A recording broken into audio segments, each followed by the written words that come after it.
kí gbogbo etí tó ń gbọ́ mi pé a kú dédé àsìkò yìí. Ọ̀run ṣíṣí orí ìrìn ni èyí, ọ̀run ṣíṣí ti ojoojúmọ́ tí alábòójútó gbogbogbò ìjọ Ìràpadà olùṣọ́ àgùntàn Adébóyè kọ. Èní ni ọjọ́ àbámẹ́ta ọjọ́ 21 oṣù kẹfà ọdún 2025. Àkọlé ọ̀run ṣíṣí tòní ni ààrẹ àwọn ààrẹ. Àkọ́sórí atarínúwé orin Dáfídì orí 119 ẹsẹ̀ 150. Èyí tó kà báyìí wípé, èmi kórìíra oníyèméjì, ṣùgbọ́n òfin rẹ̀ ni mo fẹ́. Ẹ̀kọ́ náà tẹ̀síwájú lọ báyìí. Nínú ìrìn àjò mi káàkiri àgbáyé láti lọ wàásù ìyìn rere, olùṣọ́ àgùntàn Adébóyè ni wọ́n sọ nípa ìrírí wọn níbí. Mo ti rí i pé gbogbo àwọn ààrẹ kò rí bákan náà. Mo fi ìgbà kan ṣe àbẹ̀wò sí orílẹ̀-èdè kékeré kan níbi tí gbogbo àwọn ọlọ́pàá tó wà ní orílẹ̀-èdè náà jẹ́ 20. Orílẹ̀-èdè náà jẹ́ èyí tí ìjọ àpapọ̀ àwọn orílẹ̀-èdè UN dámọ̀. Torí náà, nígbà tí àwọn ààrẹ orílẹ̀-èdè bá ń péjọpọ̀ ní ìpàdé àpapọ̀ àwọn orílẹ̀-èdè, ààrẹ náà yóò yọjú. Ẹ̀wẹ̀, a kò lè fi ààrẹ náà wé ààrẹ orílẹ̀-èdè tó ní 40,000 ọlọ́pàá. Ní ọ̀nà kan náà, a kò lè fi Jésù wé aṣíwájú ayé kankan. Òun ni ààrẹ àwọn ààrẹ. Èyí tí a lè rí nínú ìwé Ìfihàn orí 19 ẹsẹ̀ 16. Nínú Dáníẹ́lì orí 4 ẹsẹ̀ 22 sọ pé, ọ̀gá ògo jùlọ ń ṣàkóso ìjọba àwọn ènìyàn. Tí o bá fẹ́ kí àwọn ilẹ̀kùn ṣí fún ọ, ó yẹ kí o dọ́rẹ̀ẹ́ pẹ̀lú ààrẹ Jésù. Ó ní orúkọ kan tó ju gbogbo orúkọ lọ, tí ohun gbogbo tó wà ní ọ̀run, ayé àti ìsàlẹ̀ ilẹ̀ yẹ láti tẹríba fún nígbà tí a bá dárúkọ rẹ̀. Ìwé Fílípì orí 2 ẹsẹ̀ 9-11 fìdí èyí múlẹ̀.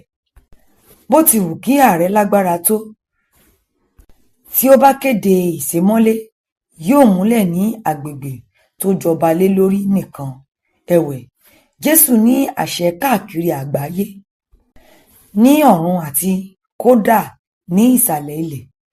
Ó yẹ kí o ní èròǹgbà láti jẹ́ tímọ́tímọ́ pẹ̀lú rẹ̀ débi pé níbi gbogbo tí o bá ti ń yọ, ilẹ̀kùn yóò máa ṣí fún ọ bí ẹni pé ààrẹ Jésù fúnra rẹ̀ ni ẹni tó dé. O lè di tímọ́tímọ́ pẹ̀lú Ọlọ́run nípa fífẹ́ràn òfin rẹ̀. Dáfídì, ẹni bí ọkàn Ọlọ́run, wí pé, èmi ti fẹ́ òfin rẹ̀ tó, ìṣàrò mi ní ọjọ́ gbogbo. Ìwé orin Dáfídì orí 119 ẹsẹ̀ 150 fìdí èyí múlẹ̀. Nígbà tí o bá fẹ́ràn ẹnìkan, ìwọ yóò máa fẹ́ láti lo àkókò pẹ̀lú ẹni náà. Àwọn òfin Ọlọ́run ni ìlànà rẹ̀, a sì lè rí wọn nínú ọ̀rọ̀ rẹ̀. Bí o ṣe ń ṣe àṣàrò lé wọn tí o sì ń jẹ́ kí wọ́n kún ọkàn rẹ, ìwọ yóò máa jẹ́ tímọ́tímọ́ pẹ̀lú ẹni tí ó jẹ́, agbára rẹ̀ àti ohun tí ó lè ṣe. Dáfídì náà sọ pé àwọn tó fẹ́ òfin Olúwa ní àlàáfíà ńlá àti pé ohunkóhun kò ní ṣe wọ́n. Ìwé orin Dáfídì orí 119 ẹsẹ̀ 95 fìdí èyí múlẹ̀. Tí ohunkóhun kò bá ṣe ọ́, ó túmọ̀ sí ohunkóhun kò ní sú ọ tàbí ṣídìí. Ààrẹ Jésù ni ọmọ aládé àlàáfíà. Àwọn tó bá sì ní ìbáṣepọ̀ tímọ́tímọ́ pẹ̀lú rẹ̀ yóò gbádùn àlàáfíà bí ó ti wù kí ìṣẹ̀lẹ̀ tó yí wọn ká ṣe rí. Kò sí bí ètò ọrọ̀ ajé orílẹ̀-èdè ṣe lè rí. Ó dá àwọn ará ilé ààrẹ lójú pé àwọn yóò ní nǹkan láti jẹ. Tí èyí bá jẹ́ òtítọ́ fún àwọn ará ayé, ká má tilẹ̀ sọ ti ààrẹ Jésù, ẹni tí ó ń ṣàkóso lórí ìjọba àti ọrọ̀ ajé tí kò ṣeé mì, èyí tí a lè rí nínú ìwé Hébérù orí 12 ẹsẹ̀ 28. Ka ìwé Dáníẹ́lì orí 2 ẹsẹ̀ 20 dé 23. Bíbélì ní ọdún kan. Ìwé orin Dáfídì orí 99 ẹsẹ̀ 94. Ọ̀rọ̀ àyẹ̀wò. Ǹjẹ́ o jẹ́ tímọ́tímọ́ pẹ̀lú ààrẹ àwọn ààrẹ? Ẹ ṣé tí ẹ tẹ́tí sí Ọ̀run Ṣíṣí Orí Ìrìn ti òní.